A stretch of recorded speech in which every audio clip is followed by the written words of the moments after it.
Bonsoir, amis martiens. Donc pour ceux qui me connaissent pas, je suis Alexandre Mangeot, j'ai 34 ans dans 2 jours et j'avais pas le 5e de cet âge que je voulais déjà explorer l'espace.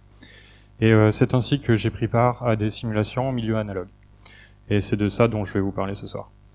En ce qui me concerne, j'ai très peu de temps devant moi pour vous décrire assez grossièrement en quoi consistent ces missions. Donc ce que je vous propose, c'est que je vous décris assez grossièrement comment se déroulent ces missions, et ensuite on approfondit là où les thématiques que vous souhaitez, avec des questions et réponses. Par contre, je les prendrai juste après ma présentation, parce qu'après je dois partir. Avant de rentrer dans le vif du sujet, j'aimerais d'abord commencer vous parler de quelques mots en ce qui concerne la genèse de toutes ces aventures. Je vois qu'il y a beaucoup de jeunes dans la salle ce soir, et c'est une bonne chose.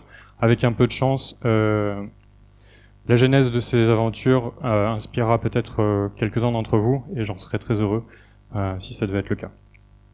Donc en 2007, je suis en école d'ingénieur à Aix-en-Provence, et je découvre les activités de la Mars Society et de l'association Planète Mars grâce au documentaire The Mars Underground. En 2008, je suis à Sherbrooke, donc au Canada, et le rapprochement géographique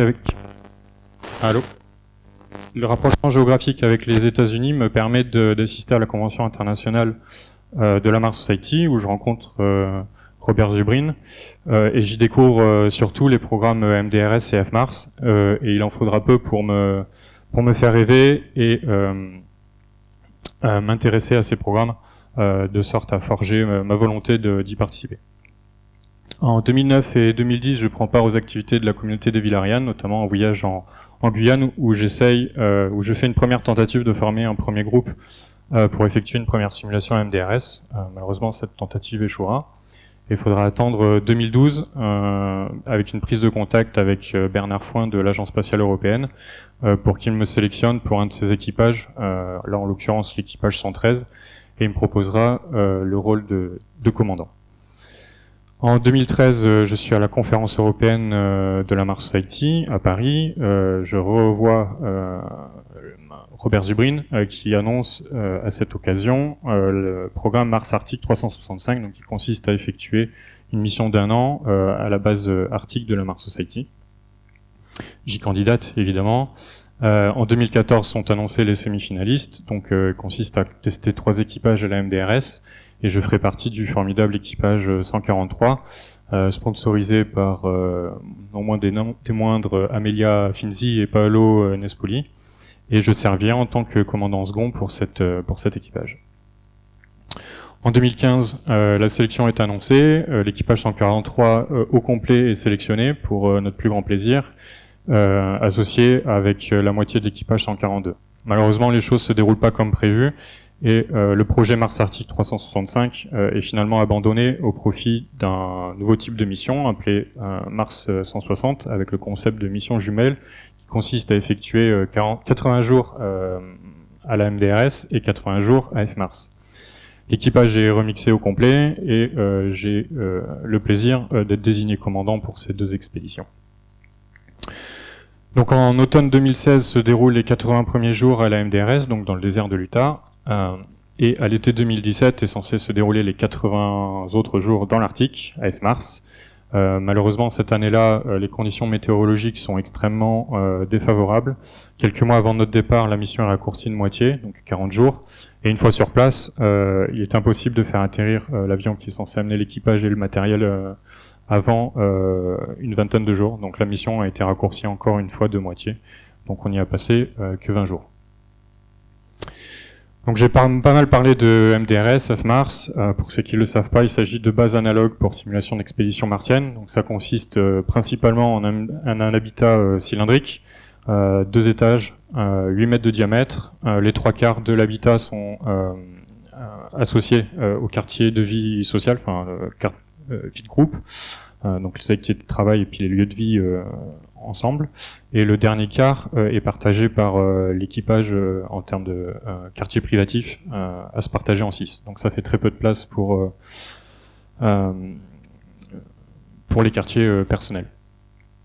Donc c'est des bases analogues qui permettent d'accommoder un équipage de 6 à 7 personnes pour effectuer des simulations. Donc qu'est-ce qu'on y simule?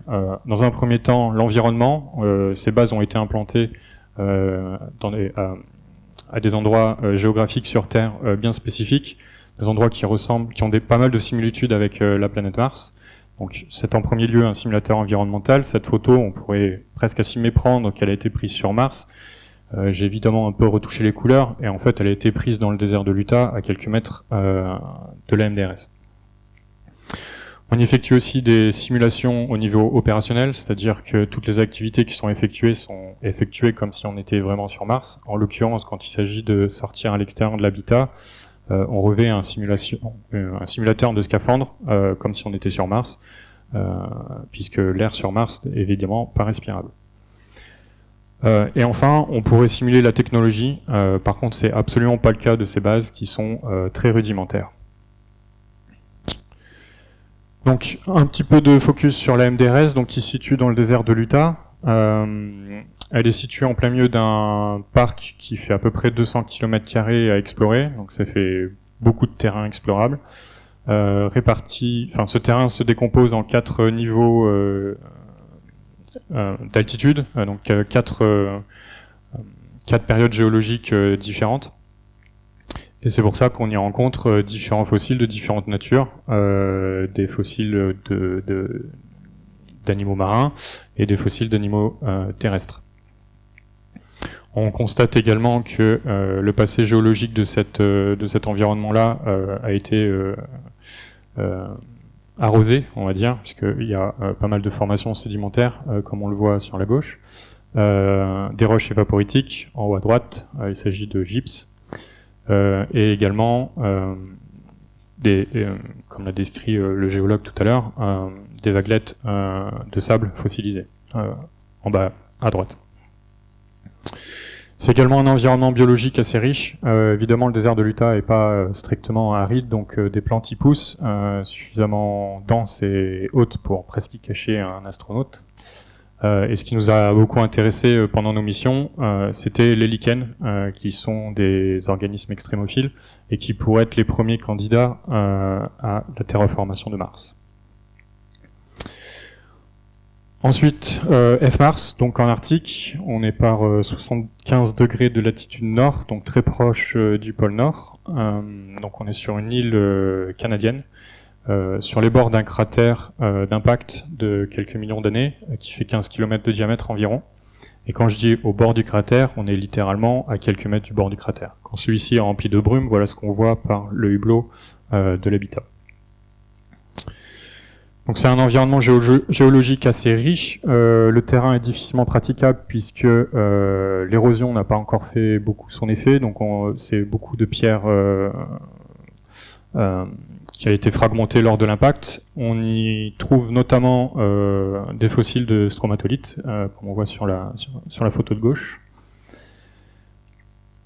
C'est également un environnement biologique, alors un peu moins riche que à la MDRS. On y trouve néanmoins des algues sous les points d'eau, donc en bas à gauche, la première photo, des lichens, des mousses et éventuellement quelques plantes à fleurs qui ont l'occasion de fleurir lors des mois d'été.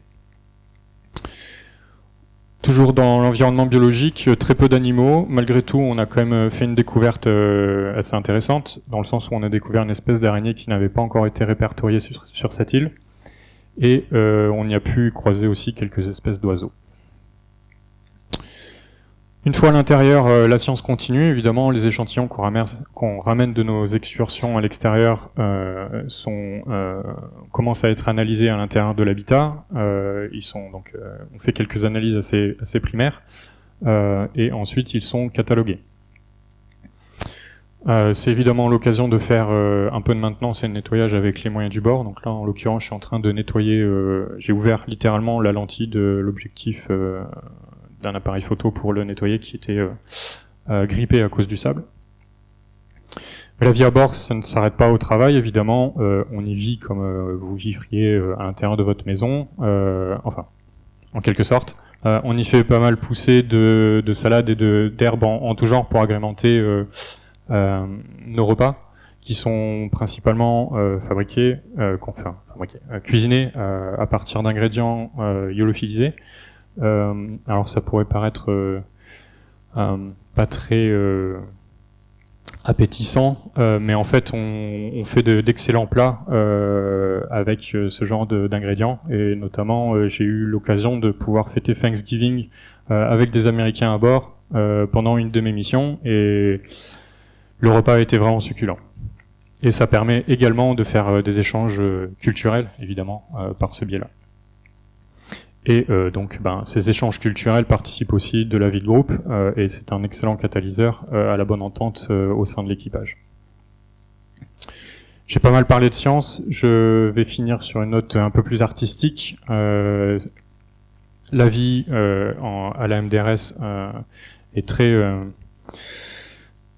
éprouvante et met à rude épreuve l'imaginaire de ses membres, de ses participants, et donc l'aspect créatif est aussi un aspect important de ces missions. Et pour ma part, j'ai essayé d'utiliser les ressources locales pour exprimer un peu ma créativité. Donc là, vous voyez, j'ai ramassé un morceau de gypse trouvé à la MDRS, et avec le gypse, on peut faire du plâtre qui m'a servi à faire des gravures en bas-relief. Et puis on peut aussi faire des jeux de mots avec des cailloux tout simplement trouvés sur le sol. Et évidemment, un des traits artistiques qui est probablement le plus commun à tous les équipages qui passent à la MDRS ou à FMARS, est évidemment la photographie. Je vais laisser quelques photos défiler. Je m'arrête là pour ma présentation. Je serai ravi de prendre les questions que vous avez et d'y répondre du mieux que je peux.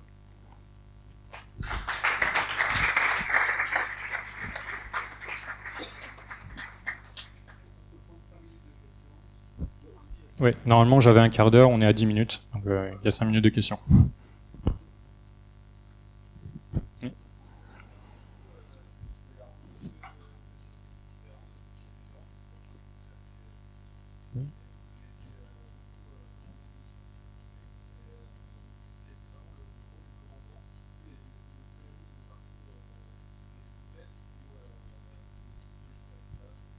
Alors ça dépend du profil de mission. Mes 2 premières missions étaient de 2 semaines, donc c'est relativement court. Donc la première j'étais commandant de mission, la seconde j'étais commandant en second.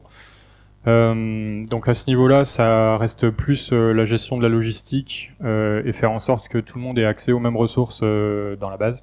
Notamment faire en sorte que tout le monde peut sortir, faire ses prélèvements et qu'il n'y ait pas de favoritisme d'un membre par rapport à un autre. Pour les missions de plus longue durée, donc lors du programme Mars 160, le rôle du commandant est assez important en termes de préparatifs. Pour Mars 160, on s'est préparé, si ma mémoire est bonne, plus de 6 mois à l'avance. Donc là, il y a moins de place pour l'improvisation, parce que les enjeux sont plus élevés. Effectivement, quand on fait 80 jours de mission, ça n'a pas le même coût que 2 semaines. Et une fois à bord, alors pour Mars 160, la structure hiérarchique est assez spécifique dans le sens où les directeurs de mission, qui étaient Robert Zubrin et Shannon Rupert, ne faisaient pas partie de l'équipage. Donc j'avais des directeurs de mission qui me donnaient des directives scientifiques, des objectifs scientifiques à atteindre, et moi je devais transmettre ces directives à mon équipage pour qu'ils atteignent ces objectifs. Moi, je suis pas, j'ai un doctorat en propulsion spatiale, donc effectivement, j'ai pas fait de propulsion spatiale là-bas, mais j'ai une bonne appétence pour les sciences et j'avais à la charge donc d'aiguiller mes géologues et mes microbiologistes pour qu'ils puissent effectuer leur travail dans les meilleures conditions possibles.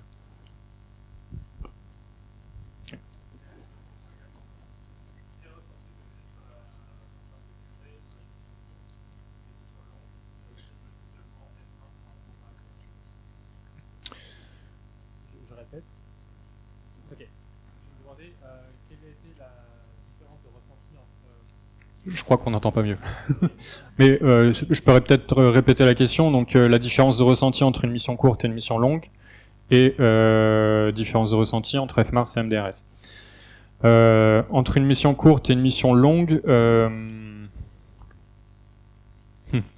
bonne question. disons que c'est pas tant la durée, c'est plutôt la première mission est forcément la plus inattendue. En fait, on débarque dans un endroit qu'on connaît pas, donc forcément, il y a un aspect appréhension qui est un peu plus prépondérant que sur les autres missions. Quand j'ai effectué mes 80 jours à la MDRS, ça s'est extrêmement bien passé. J'ai pas eu trop le mal du pays. Mon équipage était vraiment fantastique, et donc ça s'est vraiment super bien passé.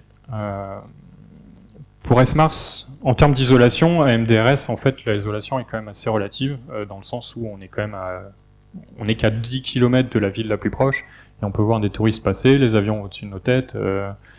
Bon, ça nous dérange pas plus que ça pour effectuer nos opérations, mais on se sent quand même assez proche de la civilisation. Sur F-Mars, c'est quand même tout à fait autre chose.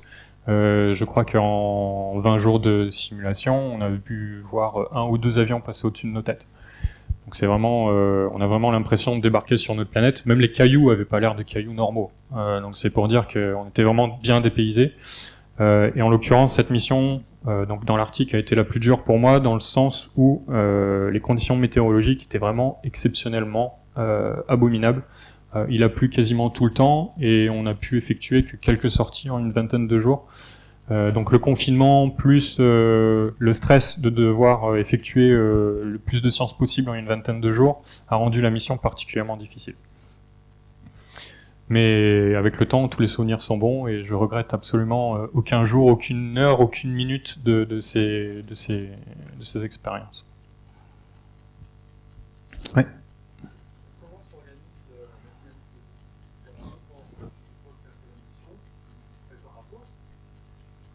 la mission? Vous faites un Tout à fait. rapport, et après, est-ce que vous avez accès aux rapports qui ont été faits par les autres équipes? Bien sûr. Vous pouvez déduire ce qui revient, ce qui sort un petit peu de la trame? Est-ce que... Alors, c'est pas mon rôle, ni en tant que commandant, ni en tant qu'ex-membre d'expédition, ni en tant que scientifique, de faire la synthèse de tous ces rapports. De mémoire, en tant que membre de la Mars Society, vous avez accès à tous les rapports qui sont effectués par chaque expédition à la MDRS et à F-Mars. Pour les missions de 2 semaines, normalement, il n'y a qu'un rapport à la fin de la mission, à la fin des 2 semaines. Pour les expéditions les plus longues, donc pour le programme Mars 160, de mémoire, on a effectué 3 rapports par mission. Pour F-Mars, peut-être juste 2, puisqu'on avait une période assez limitée sur place. Mais ces rapports-là sont des synthèses des travaux de recherche qui ont été effectués. Après, pour pousser un peu plus loin dans le domaine scientifique, il faut lire les publications qui sont effectuées par les membres d'équipage. Et en ce qui concerne la synthèse de tout ce qui pourrait être commun à tous les équipages, là je pense que c'est plus le rôle de la Mars Society. Et à ma connaissance, je ne sais pas s'il y a de telles publications qui ont été faites. Oui, juste derrière. Ah.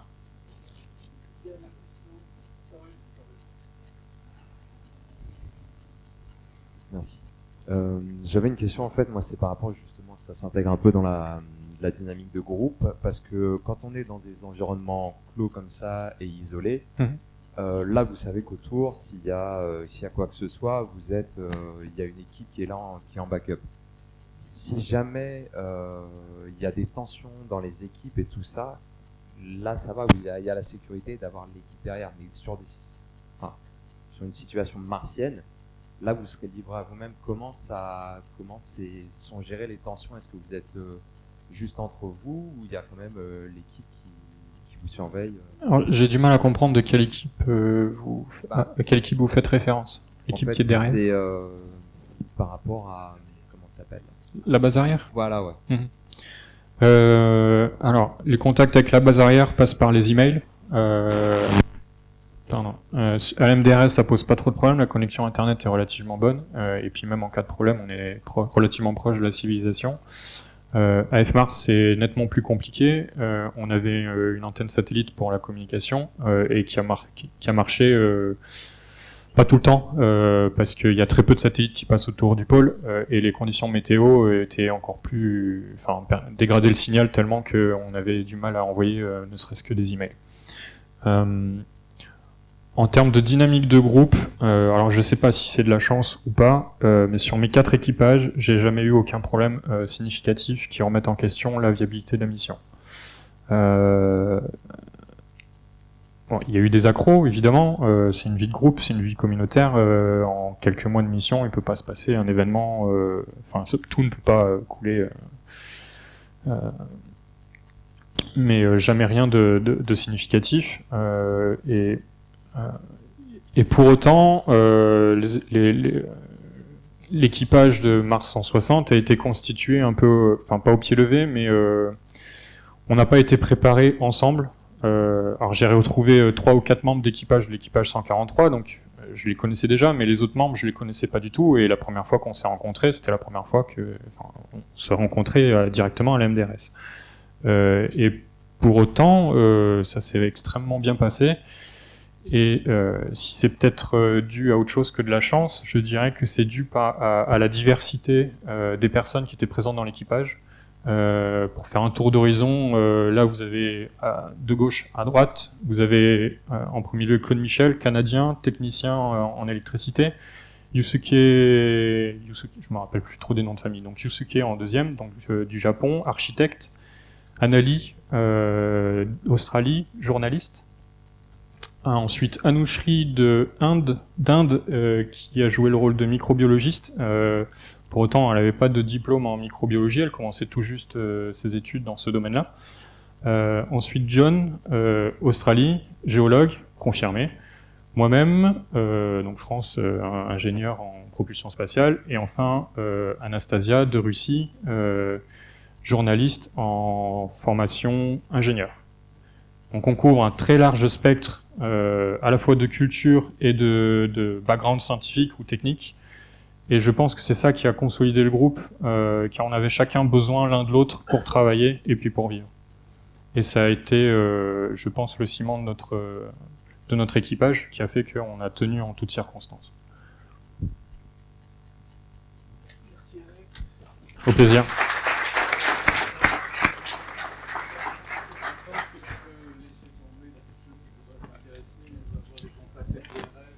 Oui, bien sûr, s'il y a d'autres questions, je serais ravi d'y répondre par email.